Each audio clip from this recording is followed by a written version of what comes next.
നിങ്ങളെ താടിയല്ലോ ഒന്ന് പോയിട്ട് പഠിച്ചേപ്പാ.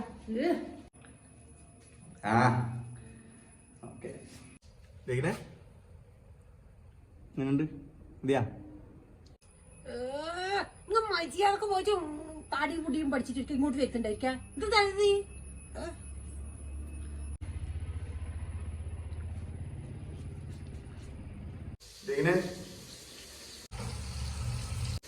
എങ്ങനെയുണ്ട്?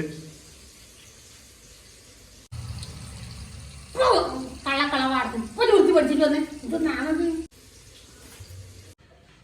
എങ്ങനെയുണ്ട്? കൊള്ളാം കൊള്ളാം. പക്ഷെ ആ പീസേന്റെ നീളം കുറച്ച് കുറക്കണം. അത് കുറച്ചധികം. അല്ലെങ്കിൽ നിങ്ങൾക്ക് ഇനിയിപ്പോ ഒരു 100 കാര്യം ചെയ്താലും അതിലൊന്ന് തെറ്റിട്ടുണ്ടെങ്കിൽ എഞ്ചിയാടാ വളരെ ബടക്ക് അത് പറയേണ്ടി വരില്ല നിങ്ങൾക്ക്.